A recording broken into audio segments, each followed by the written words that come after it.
வணக்கம் மக்களே. என் பெயர் Vijay, speech therapist and audiologist. Dindigul மாவட்டத்தில் Srimathi Karthikeyani school for special சில்ட்ரனில் கடந்த 6 வருடமாக பேச்சு பயிற்சியாளராகவும் மொழித்திறன் பயிற்சியாளராகவும் ஆடியாலஜிஸ்டாகவும் வேலை பார்த்துட்டு வரேன். சரிங்களா? இங்கே நம்ம ஸ்கூலுக்கு இப்போ ஸ்பீச் தெரபிஸ்ட் அப்படிங்கிறது இங்கே நிறையா பேரண்ட்ஸுக்கும் சரி, ப்ரொஃபஷனலுக்கும் சரி, ஒரு சாதாரண மக்களுக்கு அவங்க என்னென்ன பிரச்சனைகளுக்காக என்னை அணுகலாம், அதாவது பேச்சு பயிற்சியாளர் இல்லை ஸ்பீச் தெரபிஸ்ட் அணுகலாம் அப்படின்னு யாருக்குமே தெரியறதில்ல. ஸோ அதை பற்றிய ஒரு வீடியோ தான் இது. யார் யார் எந்தெந்த காரணத்துக்காக எங்களை நீங்கள் பயிற்சிக்கு அணுகலாம் அப்படிங்கிறதான் இங்கே விஷயம். அதாவது பேச்சு பயிற்சியாளர்கிட்ட நீங்கள் எப்போ போகணும் அப்படின்னா, ஒரு குழந்தை சாதாரணமாக பிறந்ததுக்கப்புறம் அந்த குழந்தை ஒரு வயசுக்கு அப்புறம் பேசாமல் இருக்கிறாங்க, கூப்பிட்டா திரும்பி பார்க்காம இருக்கிறாங்க, இல்லை நம்ம சொல்கிற வேலைகளை செய்யாமல் புரிஞ்சுக்காம தன்னந்தனியாகவும் இல்லை அவங்க இஷ்டத்துக்கு ஒரு இடத்துல உட்காந்துக்கிட்டு தனிமையில் இருக்கிறாங்க அப்படின்னா கண்டிப்பாக நீங்கள் பேச்சு பயிற்சியாளர் பார்க்கணும். அதே மாதிரி ஒரு குழந்தை அன்றாட வேலைகளை செய்கிறதுக்கும் சரி, இல்லை தன்னோட தேவைகளை தெரியப்படுத்துறதுக்கும் வாய்ப்புகள் அமையாமல், அது தன்னோட தேவைகளை சொல்ல முடியாமல், நம்ம சொல்கிறத புரிஞ்சுக்க முடியாமல் கண்டிஷனில் இருக்கும் போது அப்போ நீங்கள் பேச்சு பயிற்சியாளர் அணுகலாம். இதில் யாருக்கெல்லாம் இந்த மாதிரி பிரச்சனை வரும் அப்படின்னா, இந்த பிறக்கும் போது மூளைக்கு ஆக்சிஜன் போகாதப்ப அழுகாமல் இருப்பாங்க. அதே மாதிரி இந்த மஞ்சக்காமலை வர்றது, அது போக அதர் டெலிவரிஸ், அதாவது இந்த ஃபோர்செப்ஸ் டெலிவரிஸ்ன்னு சொல்லுவாங்க, சிசேரியன் பண்ணும் போதும் சரி, குழந்தைங்க மூச்சு விட முடியும், மூச்சுத்திணறல் ஏற்படும் போதும் சரி, ஃபிட்ஸ் வரும்போதும் சரி, இந்த மாதிரி பிரச்சனைகளால் மூளைகளில் ஏற்படக்கூடிய மாற்றங்களால் அவங்களுக்கு பேச முடியாமல் போகலாம், காது கேட்க முடியாமல் போகலாம், அதாவது மூளை வளர்ச்சி அடையாமல் போகலாம். இந்த மாதிரி நிறையா பிரச்சனைகளுக்காக அவங்களால வளர்ச்சி குறைபாடு வரும். அந்த வளர்ச்சி குறைபாடு உள்ள குழந்தைங்களை ஆரம்ப கட்டத்திலேயே, அதாவது ஆரம்பகால பயிற்சி, early intervention and early identification, இது ரெண்டும் பண்ணணும். ஆனால் இங்கே நிறையா பெற்றோர்கள் என்ன பண்ணுறாங்க அப்படின்னா, இயர்லியெல்லாம் ஐடென்டிஃபை பண்ணாலும் இயர்லி இன்டர்வென்ஷன் கொடுக்கறது கிடையாது. இயர்லி இன்டர்வென்ஷன் கொடுக்கறதுக்கான ஆப்ஷன் இருந்தாலும் சில பேரால் இயர்லியெல்லாம் ஐடென்டிஃபை பண்ண முடியாமல் போயிடுது. ஸோ அந்த மாதிரி இருக்கிறவங்க ஆரம்ப கட்டத்திலே ஐடென்டிஃபை பண்ணி பயிற்சிகள் கொடுக்க ஆரம்பித்தாங்க அப்படின்னா நம்ம குழந்தைங்க கிட்ட நல்ல ஒரு மாற்றத்தை பார்க்க முடியும். அது பேச்சு ரீதியாகவும் சரி, மூல வளர்ச்சி ரீதியாகவும் சரி, மோட்டார் டெவலப்மெண்ட், நடக்கிறது தவழ்றது, இந்த மாதிரி விஷயங்களையும் சரி அவங்களுக்கு ஒரு நல்ல மாற்றங்கள் வரும். அண்ட் மோர் ஓவர் இந்த ஃபீல்டில் பார்த்தீங்க அப்படின்னா ரீஹாபிலிட்டேஷன் ப்ரொஃபஷன்ஸ் நிறையா பேர் இருக்கிறாங்க. அதாவது speech therapist, occupational therapist, ஆடியாலஜிஸ்ட்டு, physiotherapist, அப்புறம் ஸ்பெஷல் எஜுகேட்டர்ஸ், அப்புறம் சைக்காலஜிஸ்ட், சைக்கியாட்ரிஸ்ட். ஸோ இவங்கெல்லாம் சேர்ந்து பயணப்படுற விஷயம் தான் இந்த ரீஹாபிலிட்டேஷன் அப்படிங்கிற விஷயம். இந்த மறுவாழ்வு மையத்தில் இத்தனை பேர் சேர்ந்து பயணப்படுவாங்க.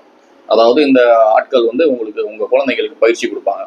இதில் ஒவ்வொருத்தவங்களும் உங்கள் குழந்தைங்களை அசஸ் பண்ணி உங்கள் குழந்தைங்களுக்கு என்னென்ன பாதிப்பு இருக்குது அப்படிங்கிறத கண்டுபிடிச்சி அதற்கான பயிற்சிகள், ஆக்டிவிட்டீஸு, தெரப்பீஸு, அப்புறம் மருந்து கொடுக்கணும் அப்படி இருந்ததுன்னா மருந்தும் ரெஃபர் பண்ணுவாங்க, தெரப்பிஸ்ட் ரெஃபர் பண்ணுவாங்க, தெரப்பிஸ்ட் ரெஃபர் பண்ண மாட்டாங்க, நியூராலஜிஸ்ட்டு இல்லை பீடியாட்ரிஷியன் அவங்க ரெஃபர் பண்ணுவாங்க மெடிசின்ஸு. நம்ம ரீஹாபிலிட்டேஷன் ப்ரொஃபஷனல்ஸ் எல்லா பேருமே உங்களுக்கு கொடுக்க போகிறது பயிற்சி மட்டுமே. சரிங்களா? ஸோ இதெல்லாம் ஃபாலோ பண்ணி பண்ணும்போது உங்கள் குழந்தைங்க கிட்ட நல்ல மாற்றங்கள் இருக்கும். இதில் ஸ்பீச் தெரபிஸ்ட் என்ன பண்ணுவாங்க, என்ன மாதிரி குறைபாடு உள்ள குழந்தைங்களெல்லாம் பார்ப்பாங்க அப்படின்னா, ஆட்டிசம், எம்ஆர், அதாவது மென்டலி ரிட்டார்டட், அதாவது மூளை வளர்ச்சி குறைபாடு, அப்புறம் செரிப்ரல் பால்சி, மூளை முடக்குவாதம், அப்புறம் ஹியரிங் இம்பேர்டு, காது கேட்காம இருக்கிறவங்களுக்கு காது மிஷின் போட்டு, அது போக காக்லியர் இம்ப்ளான்ட், சின்ன வயசுலேயே பிறந்ததுலேருந்தே காது கேட்காத குழந்தைங்களுக்கு காக்லியர் இம்ப்ளான்ட்னு சொல்லி ஒரு ஆப்ரேஷன் பண்ணுவாங்க. அந்த ஆப்ரேஷன் பண்ணதுக்கப்புறம் கொடுக்கக்கூடிய ஏவிடி தெரப்பி, அதுக்கு போக ஸ்பீச் தெரப்பி, இது ரெண்டும் கொடுக்கறது. அதுக்கப்புறம் பார்த்தீங்கன்னா நியூராலஜிக்கல் ப்ராப்ளம்ஸ், அதாவது பெரியவங்களுக்கு வயது மூப்பு காரணமாக ஸ்ட்ரோக்குன்னு சொல்லுவோம் இல்லைங்களா, வாதம், அப்புறம் இந்த டிமென்சியா, அப்புறம் என்ன சொல்கிறது, மறதி, இந்த மாதிரி பிரச்சனை உள்ளவங்களுக்கும் நம்ம பயிற்சிகள் கொடுக்குறோம். அதில் நீங்கள் கரெக்டான ஒரு ஸ்பீச் தெரபிஸ்ட்டை பார்த்து அசஸ் பண்ணி அவங்களோட பிரச்சனைகளை தெரிஞ்சுக்கிட்டீங்க அப்படின்னா அதுக்கான பயிற்சிகளை நீங்கள் தொடர்ந்து செய்கிறதுக்கு ஸ்பீச் தெரபிஸ்ட்டு உங்களுக்கு ஹெல்ப் பண்ணுவாங்க. இதில் முக்கியமாக வந்து பார்த்தீங்க அப்படின்னா குழந்தைங்களுக்கு இங்கே நம்ம ஃபோக்கஸ் பண்ணுறோம். இது வந்து ஸ்பெஷல் ஸ்கூலு. இங்கே வந்து நம்ம 1 வயசுலேருந்து 18 வயசு வரைக்கும் நம்ம குழந்தைங்களுக்கு இங்கே நம்ம பயிற்சி கொடுத்துக்கிட்டு இருக்கோம். அதில் எல்லா டைப் ஆஃப் டிஸார்டரும் இப்போ நான் சொன்னேன் இல்லைங்களா, ஆட்டிசம், எம்ஆர், ஏடிஹெச்டி, இவங்க செரிப்ரல் பால்சி, லேர்னிங் டிசபிலிட்டி, இந்த மாதிரி நிறையா கேட்டகரியில் இருக்காங்க. ஸோ அந்த எல்லா குழந்தைங்களுக்கும் இங்கே வந்து நம்ம பயிற்சி கொடுத்துக்கிட்டு இருக்கோம். யார் யாருக்கு என்ன பயிற்சி கொடுக்கணுங்கிறத வந்து இங்கே இருக்கிற எல்லா தெரபிஸ்ட்டும் சேர்ந்து அசஸ் பண்ணி அவங்களுக்கு தேவையான பயிற்சிகளை வந்து இங்கே வடிவமைச்சு அதுக்கான வகுப்புகளை உருவாக்கி அதை நம்ம கொடுத்துக்கிட்டு இருக்கிறோம். ஸோ இந்த குழந்தைங்களுக்கு நீங்கள் இந்த மாதிரி எந்த மாதிரி காலகட்டங்களில் நீங்கள் பயிற்சி கொடுக்கணும், எந்த மாதிரி காலகட்டங்களில் பயிற்சிகளை நிப்பாட்டணும் அப்படிங்கிறத முதற்கொண்டு இங்கே நம்ம பேரண்ட்ஸுக்கு கைடன்ஸும் நம்ம கொடுத்துக்கிட்டு இருக்கோம். வேற ஸ்பீச் தெரபிஸ்ட் வந்து என்ன பண்ணுவாங்க அப்படின்னா, ஃபர்ஸ்ட் நீங்கள் உள்ள நுழையும் போது ஒரு ப்ராப்பர் அசஸ்மெண்ட் பண்ணுவாங்க. குழந்தைங்களோட புரிதல் எவ்வளோ இருக்குது, பேசுகிற தன்மை எவ்வளோ இருக்குது, அவங்களோட பேச்சு வளர்ச்சி, அதுக்கெல்லாம் வந்து அசஸ் பண்ணி அவங்களுக்கு வந்து கிளாஸஸ் கொடுப்பாங்க. இதில் வந்து 1-to-1 செஷன்ஸ் கிளாஸ் கொடுத்துக்கிட்டு இருக்கிறோம். அது போக வந்து குரூப் தெரப்பி கொடுத்துக்கிட்டு இருக்கிறோம். அது போக பிளே மெத்தடில் தெரப்பி கொடுத்துக்கிட்டு இருக்கோம். ஸோ இந்த மாதிரி நிறையா விதமான வழிகளில் இவங்களுக்கு வந்து பேச்சு பயிற்சி கொடுக்கறதுக்கும் பேச்சை உருவாக்குறதுக்கான தூண்டுதல், அது எங்கெங்கெல்லாம் ஸ்டிமுலேஷன் கொடுக்குறோம் அப்படின்னா எந்த மாதிரி சூழ்நிலையெல்லாம் ஸ்டிமுலேஷன் கொடுக்கும்போது அவங்களுக்குலாம் பேச்சு வளர்ச்சி வருது அப்படிங்கிறத வந்து நம்ம தெரிஞ்சுக்க முடியும். ஸோ அதனால அதே மாதிரி இங்கே பேரண்ட்ஸ் கைடன்ஸும் சிப்ளிங்ஸ் கைடன்ஸும் நம்ம இங்கே கொடுத்துக்கிட்டு இருக்கோம். ஒரு பெற்றோர்கள் எந்த மாதிரி வழியிலலாம் இல்லை எந்த மாதிரி வகையில் குழந்தைங்க கூட கம்யூனிகேட் பண்ணும்போது உங்கள் குழந்தைங்களுக்கு வந்து நல்ல ஒரு பேச்சு வளர்ச்சியும் மொழித்திறன் வளர்ச்சியும் வரும் அப்படிங்கிறதுக்கான ஆப்ஷனும் நம்ம அவங்களுக்கு கற்றுக் கொடுக்கணும். அதே மாதிரி சிப்ளிங்ஸுக்கும், அதாவது கூட பிறந்தவங்க, இப்போ பாதிக்கப்பட்ட குழந்தையோட அக்கா, அண்ணன், தம்பி, தங்கச்சி, அந்த மாதிரி குழந்தைங்களையும் இங்கே நம்ம கூட்டிகிட்டு வந்து லீவு நாட்களில் ஸ்கூலுக்கு போகிறவங்க இருக்காங்க. அது போக மற்ற நாட்களில் வரும்போது அவங்களுக்கு வந்து அவங்க அந்த குழந்தைங்க இந்த குழந்தைங்க கிட்ட எப்படியெல்லாம் பேசணும், பழகணும், விளையாடணும், அவங்க கூட எப்படி அவங்க சப்போர்ட்டிவாக அவங்கள வந்து கை கொடுத்து கூட்டிகிட்டு போகணும் அப்படிங்கிற விஷயங்கள் எல்லாமே அந்த குழந்தைங்களுக்கும் நம்ம கற்றுக் கொடுக்குறோம்.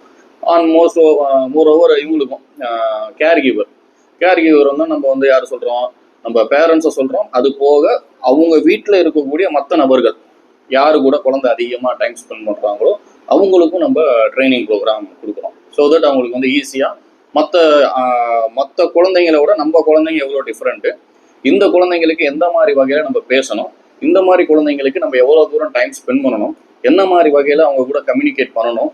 ஸோ அவங்களுக்கு ஈஸியாக புரிய வைக்கிறதுக்கும், ஈஸியாக பேச வைக்கிறதுக்கும், ஈஸியாக மற்றவங்க கூட பழக வைக்கிறதுக்கான ஆப்ஷன் தான் இந்த தெரப்பி மூலிமா நம்ம கற்றுக் கொடுக்குறோம். ஸோ ஆரம்பகால பயிற்சிங்கிறது வந்து இந்த மாதிரி பாதிப்புடைய குழந்தைங்களுக்கு வந்து ரொம்ப யூஸ்ஃபுல்லாக இருக்கும். ஸோ அதனால் மேக்சிமம் ஒரு வயசுக்கு மேலே ஒரு குழந்தை நீங்கள் பேசலை அப்படின்னு உங்கள் சுற்று வட்டாரத்தில் இல்லை உங்கள் சொந்தத்துக்குள்ளே நீங்கள் பார்க்குறீங்க அப்படின்னா அந்த குழந்தைய கண்டிப்பாக ஒரு ப்ரொஃபஷனல்ஸ், அதாவது ஸ்பீச் தெரபிஸ்ட்டோ இல்லை ஒரு ஆக்குபேஷனல் தெரபிஸ்ட்டோ இல்லை ஒரு பீடியாட்ரிஷனோ யாருக்காவது நீங்கள் ரெஃபர் பண்ணி அவங்கள பார்த்தீங்க அப்படின்னா அவங்க உங்களுக்கு ஒரு கைடன்ஸ் கொடுத்துருவாங்க. அடுத்த கட்ட நடவடிக்கைகள், யாரை பார்க்கணும், என்ன அசஸ் பண்ணணும், எப்படி கிளாஸஸ் கண்டக்ட் பண்ணணும், என்ன மாதிரி தெரப்பிஸ்லாம் அவங்கள ஃபாலோ பண்ணணும்னு அவங்க சொல்லுவாங்க. ஸோ இந்த வீடியோவை நீங்கள் இனிமேல் வரக்கூடிய வீடியோக்கள் எல்லாமே இதை சார்ந்த விஷயங்களாக தான் இருக்கும். ஸோ இதில் வந்து பார்த்தீங்கன்னா நாங்கள் என்னென்ன வேலைகள் செஞ்சுக்கிட்டு இருக்கோம், அது போக பேரண்ட்ஸ் கிட்ட இருந்து வரக்கூடிய கேள்விகள்.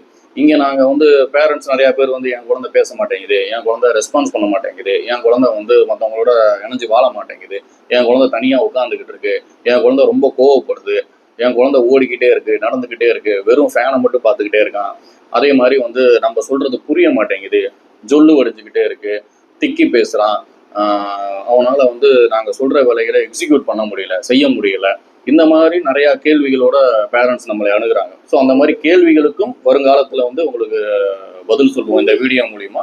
ஸோ இது எல்லாமே போக போக உங்கள் குழந்தைங்களுக்கெல்லாம் ஒரு என்ன மாதிரி விஷயங்களை செய்யணும்னு சொல்கிறதுக்கான ஒரு ஆப்ஷனாக இந்த வீடியோ உங்களுக்கு அமையணும்னு நான் நினைக்கிறேன். தேங்க்யூ.